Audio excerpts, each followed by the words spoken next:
Hello future readers, स्वागत है आप सभी का यूट्यूब चैनल टेक्निकल फिजिक्स में। तो आज के इस ईएमएफटी न्यूमेरिकल प्रैक्टिस के क्वेश्चन से हमें क्या खास मिलने वाला है उसके बारे में हम बात कर लेते हैं पहले कि इसमें स्किन डेप्थ से रिलेटेड पूछे गए क्वेश्चंस को किस तरीके से सॉल्व करना है, स्पेशली कंडक्टिंग मीडियम के लिए। उसके बारे में हम डिटेल बताएंगे ताकि आप इससे रिलेटेड किसी भी तरीके का क्वेश्चन अगर एग्जाम में आता है तो उसको आप आसानी से कर पाए। तो समझ लेते हैं, डायरेक्टली हम सॉल्व नहीं करेंगे, पहले इसके की पॉइंट्स की भी डिस्कशन करेंगे ताकि आपको मेन एग्जाम के लिए ये अच्छे से तैयार हो जाए। तो इस क्वेश्चन को मैं पढ़ देता हूँ सबसे पहले कि ये क्या लिखा हुआ है। इस क्वेश्चन के अकॉर्डिंग यहाँ पर देख सकते हैं आप, find the skin depth delta at a frequency of 3 × 10⁻6 hertz in aluminium where sigma equal to 38 into 10 to the power 6 Siemens per meter and mu r equal to 1. Also find the propagation constant and wave velocity. So students, इस question के through आप देख सकते हैं कि बहुत सारी चीजें इसमें पूछी गई हैं। नंबर वन यहाँ पे देख सकते हैं कि स्किन डेप्थ डेल्टा हमसे पूछा गया है। इसके अलावा ईएम वेव में कुछ प्रोपोगेशन करेक्टरिस्टिक्स होती हैं जिसमें प्रोपोगेशन कांस्टेंट गामा जिसे हम कहते हैं वो पूछा गया है। वेव वेलोसिटी यानी कि फेज वेलोसिटी इनको पूछा गया है। तो स्टूडेंट्स, ये क्या है, इनके बारे में हम इन्हीं डिटेल्स को यहाँ पर डिस्कस करेंगे। तो पहले समझ लेते हैं कि स्किन डेप्थ क्या है ताकि इस न्यूमेरिकल में क्या पूछा गया है, कैसे निकालें और समझ भी पाए। स्किन डेप्थ स्टूडेंट्स, अगर इसको मैं प्रॉपर डेफिनेशन के फॉर्म में कहूं तो ये एक तरीके की डेप्थ ऑफ पेनिट्रेशन है। डेप्थ ऑफ पेनिट्रेशन जिसको हम कह सकते हैं कि ये एक ऐसी डिस्टेंस है in which electric field strength of EM wave is reduced due to the attenuation by a factor of 1/e that is exponentially from its initial value. तो क्या मतलब है कहने का, इसको इस तरीके से हम समझ सकते हैं कि सपोज अगर कोई भी इलेक्ट्रिक फील्ड इंटेंसिटी है हमारी या किसी भी दिए गए इलेक्ट्रोमैग्नेटिक वेव में, और वो ये डिस्टेंस है, तो किसी वैल्यू का इस तरीके से रिड्यूस होना due to the attenuation. Attenuation क्या होता है? Loss in amplitude. तो जो वेव है, मान लीजिए कोई इस तरीके की वेव है जिसमें कुछ एम्पलीट्यूड है, और ये एम्पलीट्यूड अगर रिड्यूस हो जाता है, कम हो जाता है अटेन्यूएशन के कारण, और किस फैक्टर से कम हो जाता है? 1/e फैक्टर से कम हो जाता है। तो जितनी ये डिस्टेंस ट्रेवल कर रहा है यहाँ पर तक, जब इसका ये हम कहें कि अटेन्यूएशन हुआ है, तो वही डिस्टेंस पॉइंट इसका क्या कहलाता है? डेल्टा कहलाता है, यानी कि पेनिट्रेशन डेप्थ, जिसे हम स्किन डेप्थ भी कहते हैं। अब स्टूडेंट्स, ये ध्यान रखना है कि यहाँ से एक बात हम ये भी कह सकते हैं, रिलेशन समझना है कि डेल्टा की जो वैल्यू होती है वो अटेन्यूएशन पर हमेशा इनवर्सली डिपेंड करती है। और अटेन्यूएशन को हम अल्फा से डिनोट करते हैं, प्रोपोगेशन कैरेक्टरिस्टिक्स है ये ईएम वेव की, तो ये याद रखिएगा आप। और डेल्टा का जो फॉर्मूला होगा, तो डेल्टा का फॉर्मूला आपको याद रखना है स्टूडेंट्स, वो क्या होता है? 2/ओमेगा सिग्मा म्यू। ये फॉर्मूला हमेशा याद रखना है। सिग्मा हमेशा किसको रिप्रेजेंट करेगा? कंडक्टिविटी को। म्यू हमेशा याद रखिएगा परमिएबिलिटी को यहाँ पर रेफरेंस दे रहा है। और ओमेगा जो है एंगुलर फ्रीक्वेंसी, जिसकी वैल्यू 2πf के बराबर होती है, वो आपको ध्यान रखना है। तो स्किन डेप्थ का ये कंडक्टिंग मीडियम के लिए दिया जाने वाला स्पेशल फॉर्मूला है, तो इसको हमेशा याद रखेंगे स्टूडेंट्स। और ये फॉर्मूला आया कहाँ से? तो ये फॉर्मूला एक डेरिवेशन है। जब हम ईएम वेव को कंडक्टिंग मीडियम में उसकी जो कैरेक्टरिस्टिक्स की कैलकुलेशंस करते हैं, काफी लेंदी डेरिवेशन है स्टूडेंट्स, ये कम से कम 3 to 4 पेज का डेरिवेशन हो जाता है, तो जिसको हम अपने लेक्चर्स में डिस्कस कर सकते हैं, और अगर डिमांड आती है तो उसका पूरा डेरिवेशन भी कर सकते हैं। तो वहां से फिलहाल आपको इस न्यूमेरिकल को करने के लिए ये एक डायरेक्ट फॉर्मूला है जिसको आपको कह सकते हैं कि याद रखना है। तो डेल्टा इक्वल टू √2/ओमेगा म्यू सिग्मा, ये आपको स्टूडेंट्स फॉर्मूला याद रखना होगा। इसी तरीके से हमें प्रोपोगेशन कांस्टेंट और वेव वेलोसिटी को भी निकालना है। प्रोपोगेशन कांस्टेंट, और इसी तरीके से एक होता है फेज शिफ्ट कांस्टेंट, जो यहाँ पर लिखा नहीं है बट हो सकता है कि एग्जाम में कभी साथ में और भी पूछ लिया जाए, जिसको हम अल्फा हो गया अटेन्यूएशन कांस्टेंट, बीटा से डिनोट करते हैं फेज शिफ्ट कांस्टेंट, और गामा होता है हमारा प्रोपोगेशन कांस्टेंट। तो कंडक्टिंग मीडियम के लिए स्टूडेंट्स याद रखना है कि अल्फा और बीटा एक बराबर होते हैं। अल्फा की जो वैल्यू होती है वही बीटा की वैल्यू होती है, स्पेशली किसके लिए? कंडक्टिंग मीडियम के लिए। अगर कोई मीडियम दूसरा है तो वहां पर ये फॉर्मूले अलग अलग होते हैं, जिसको हम डेरिवेशन के थ्रू अलग से निकाल चुके हैं। यहाँ पर स्टूडेंट जो प्रोपोगेशन कांस्टेंट है, इसकी वैल्यू को आपको याद रखना है। प्रोपोगेशन कांस्टेंट जो होता है ये अल्फा प्लस जे बीटा के टर्म्स में दिया जाता है, और यहाँ पर जो एंगल है साथ में उसको दिया जाता है, तो tan inverse upon beta upon alpha, इस तरीके से कह सकते हैं, ten inverse beta upon alpha. तो स्टूडेंट्स इसको भी हम आगे देखेंगे कैसे सॉल्व करेंगे। नेक्स्ट यहाँ पर दिया गया वेव वेलोसिटी, जिसे हम वीपी से डिनोट करते हैं, और वीपी जो होता है हमारा स्टूडेंट्स, वो ध्यान रखिएगा कि वो ओमेगा अपॉन बीटा, ये फेज वेलोसिटी है। किसी भी वेव की इंडिविजुअल वेलोसिटी को ही वेव वेलोसिटी या फेज वेलोसिटी कहा जाता है, और उसका फॉर्मूला है ओमेगा अपॉन बीटा। वो आपको यहाँ पर याद रखना है, जहाँ पे ओमेगा वही है 2 पाई एफ से इसको रिप्रेजेंट हम लोग करेंगे। तो यहाँ पर जितनी चीजें निकालनी है उसके बारे में हमने बेसिक डिस्कस कर लिया। आई थिंक आपको स्किन डेप्थ क्या होता है ये पता लग चुका होगा।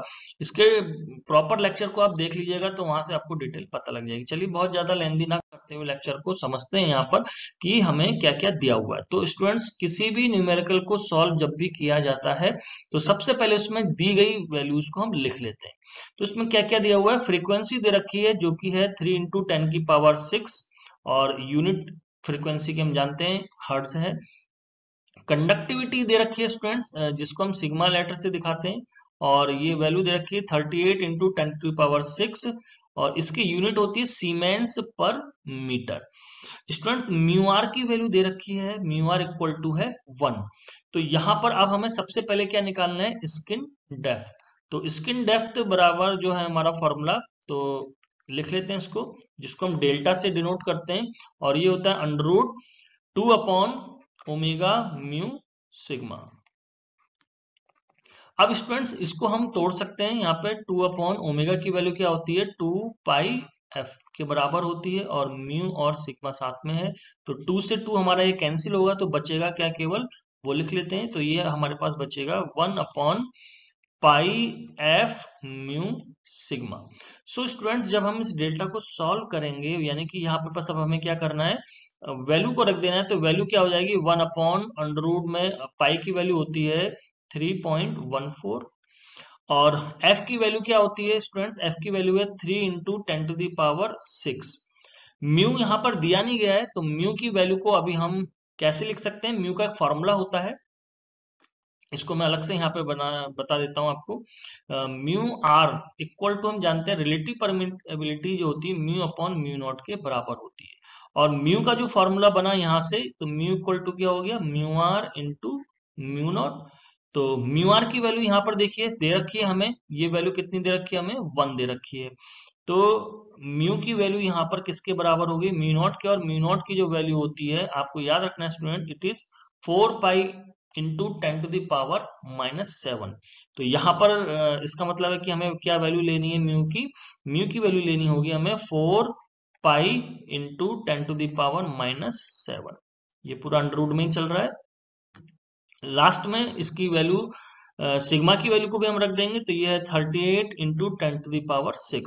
सो स्टूडेंट्स, इतनी सारी वैल्यू जो यहाँ पे हमने रखी हैं, इसको जब आप कैलकुलेट करते हैं, तो मेरे पास मैंने ऑलरेडी इसको कैलकुलेट करके लिखा हुआ आंसर। तो ये वैल्यू अप्रोक्सीमेट हमें क्या मिलेगी, मैं लिख दे रहा हूँ उसको, 47.16 × 10⁻⁻6 मीटर के आसपास ये वैल्यू आपको सॉल्व करने पर मिलती है। तो इस तरीके से हम स्किन डेप्थ को कैलकुलेट कर सकते हैं। अब स्टूडेंट्स, अगर मान लीजिए यहाँ पर वैसे पूछा नहीं गया है, बट अगर पूछा जाता है साथ में कि अटेन्यूएशन कांस्टेंट को भी निकालिए, तो हम जानते हैं स्टूडेंट्स, इसको भी सीख लेते हैं कैसे निकाल सकते हैं। तो अटेन्यूएशन कांस्टेंट जो होता है, इसका फॉर्मूला अभी मैंने आपको बताया भी था कि ये इनवर्सली प्रोपोर्शनल होता है, क्योंकि तो अल्फा से इसको डिनोट करेंगे, और ये होता है 1 अपॉन डेल्टा के बराबर, या कहें कि डेल्टा जो होता है, स्किन डेप्थ जो होता है 1 अपॉन अल्फा के बराबर होता है। तो इसकी जो भी वैल्यू यहाँ पर आई है, तो 1 अपॉन 47.16 × 10⁻⁻6 मीटर, इसको अगर आप लिख लेंगे, और इसकी जो यूनिट होती है, ये याद रखना है कि इसको हमेशा अटेन्यूएशन कांस्टेंट को नेपर पर मीटर के फॉर्म में लिखा जाता है। तो इसको हमें यूनिट को चेंज नहीं करना है, इसी तरीके से हम लिख देते हैं। अल्फा की वैल्यू जो है सॉल्व करने पे ये अप्रोक्सीमेट हमें मिलती है 21.204 × 3 नेपर पर मीटर। याद रखिएगा स्टूडेंट्स कि जो इसकी यूनिट होती है वो कितनी होती है, नेपर पर मीटर। तो अटेन्यूएशन कांस्टेंट यहाँ दिया नहीं गया, बट हम इसको निकाल सकते हैं इस तरीके से अगर पूछा जाए तो दो चीजें यहाँ पे हमने निकाल ली है, डेल्टा निकाल लिया यानी कि स्किन डेप्थ और अटेन्यूएशन कांस्टेंट। अब हम इसमें प्रोपोगेशन कांस्टेंट को निकाल सकते हैं। अच्छा, यहाँ पे एक चीज और भी है कि अगर मान लीजिए पूछा जाता है बीटा के बारे में, बीटा भी वैसे पूछा नहीं गया है, तो अभी मैंने आपको बताया था कि for good conductor alpha and beta both are equal, alpha equal to beta. तो यही वैल्यू बीटा की भी हो जाती है, यानी कि बीटा और अल्फा की वैल्यू सेम निकलती है गुड कंडक्टर्स के लिए। इसको हमेशा याद रखिएगा कि गुड कंडक्टर्स के लिए ये वैल्यू हमेशा इक्वल होगी अल्फा और बीटा की। अब यहाँ पे हम बात करेंगे गामा के लिए।